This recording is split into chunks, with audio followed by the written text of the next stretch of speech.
ನಮಸ್ಕಾರ ಸ್ನೇಹಿತರೆ, ನಾವು ಬಂದಿರೋದು ಯಾದಗಿರಿ ಜಿಲ್ಲೆಯ ಹೃದಯ ಭಾಗದಲ್ಲಿರುವ ಐತಿಹಾಸಿಕ ಕೋಟೆಗೆ.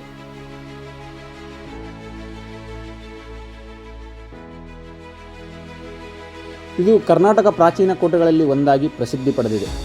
ಇವತ್ತು ಈ ಕೋಟೆಯ ಇತಿಹಾಸ, ಅದರ ಅದ್ಭುತ ವಾಸ್ತುಶಿಲ್ಪ ಮತ್ತು ಇಲ್ಲಿನ ಸುತ್ತಮುತ್ತಲಿನ ನೈಸರ್ಗಿಕ ಸೌಂದರ್ಯವನ್ನು ನೋಡೋಣ ಬನ್ನಿ.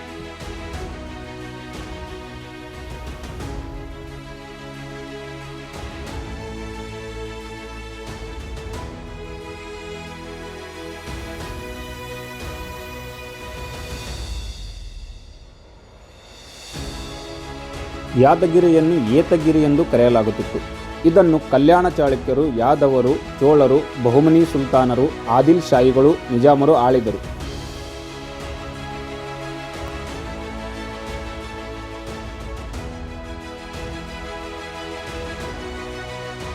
ಈ ಕೋಟೆಯಲ್ಲಿ ದೊರೆತ 5 ಶಾಸನಗಳಲ್ಲಿ ಒಂದು ಶಾಸನದ ಪ್ರಕಾರ ಜಗನ್ನಾಥ ಅನ್ನುವ ವ್ಯಕ್ತಿ ಈ ಕೋಟೆಯನ್ನು ನಿರ್ಮಿಸಿದ್ದಾನೆಂದು ಹೇಳುತ್ತದೆ.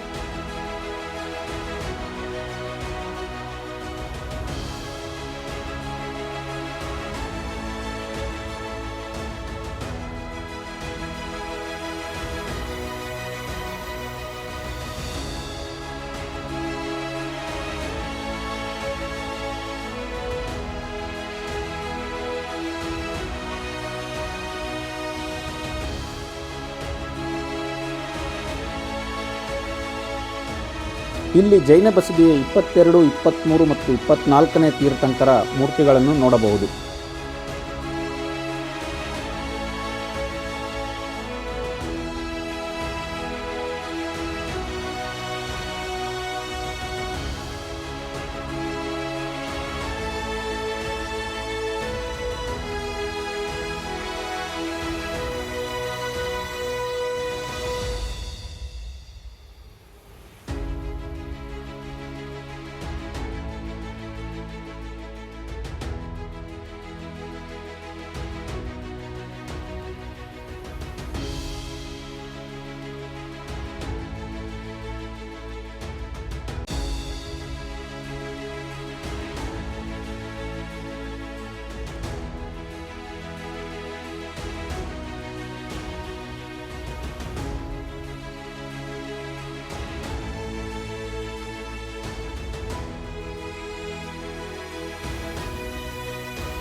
ಧಾನ್ಯಗಳನ್ನು ಶೇಖರಣೆ ಮಾಡಲು ಅಥವಾ ಮದ್ದುಗುಂಡುಗಳನ್ನು ಶೇಖರಣೆ ಮಾಡಲು ನೆಲಮಾಳಿಗೆಗಳನ್ನು ನಿರ್ಮಿಸಲಾಗಿದೆ.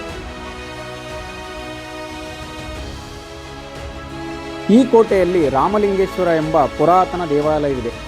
ಈ ದೇವಾಲಯಕ್ಕೆ ಪೌರಾಣಿಕ ಹಿನ್ನೆಲೆ ಉಂಟು.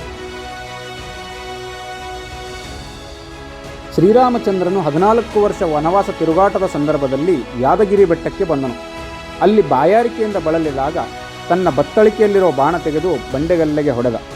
ಅಂತಹ ಬಂಡೆಗಲ್ಲಿನ ನೀರು ಬಂದಿದ್ದರಿಂದ ಅದಕ್ಕೆ ರಾಮಬಾಯಿ ಎಂದು ಕರೆಯುತ್ತಾರೆ.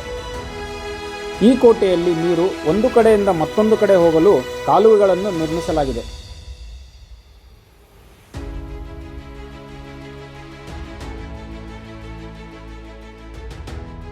ಯಾದಗಿರಿ ಕೋಟೆಯ ಮೇಲ್ಮಟ್ಟಕ್ಕೆ ಹತ್ತಿದಾಗ ಸುತ್ತಲಿನ ದೃಶ್ಯ ಅದ್ಭುತವಾಗಿರುತ್ತದೆ. ಕೋಟೆಯ ಮೇಲಿಂದ ನೋಡಿದಾಗ ಯಾದಗಿರಿಯ ಸಂಪೂರ್ಣ ನಗರವು ಸ್ಪಷ್ಟವಾಗಿ ಕಾಣುತ್ತದೆ.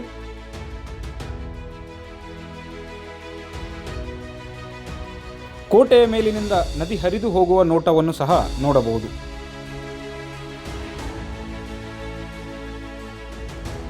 ಈ ಕೋಟೆಯ ಮೇಲ್ಭಾಗದಲ್ಲಿ 3 ಪಿರಂಗಿಗಳಿವೆ. ಹೊತ್ತಿನ ಪ್ರಕಾರ ಬೆಳಗ್ಗೆ ಅಥವಾ ಸಂಜೆಯ ಸಮಯದಲ್ಲಿ ಕೋಟೆಯ ಮೇಲಿನಿಂದ ಕಾಣುವ ಸೂರ್ಯಾಸ್ತ ಮತ್ತು ಸೂರ್ಯೋದಯವು ಅತ್ಯಂತ ಆಕರ್ಷಕವಾಗಿರುತ್ತದೆ.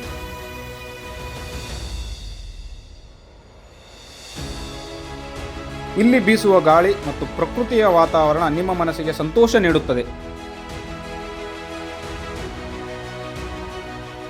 ಐತಿಹಾಸಿಕ ಸ್ಥಳ ಅಥವಾ ಪುರಾತನ ದೇವಸ್ಥಾನಗಳಿದ್ದಲ್ಲಿ ತಿಳಿಸಿ, ನಾವು ಭೇಟಿ ನೀಡುತ್ತೇವೆ. ಈ ವಿಡಿಯೋ ನಿಮಗೆ ಇಷ್ಟವಾದಲ್ಲಿ ಲೈಕ್, ಶೇರ್ ಆ್ಯಂಡ್ ಸಬ್ಸ್ಕ್ರೈಬ್ ಮಾಡಿ. ಧನ್ಯವಾದಗಳು.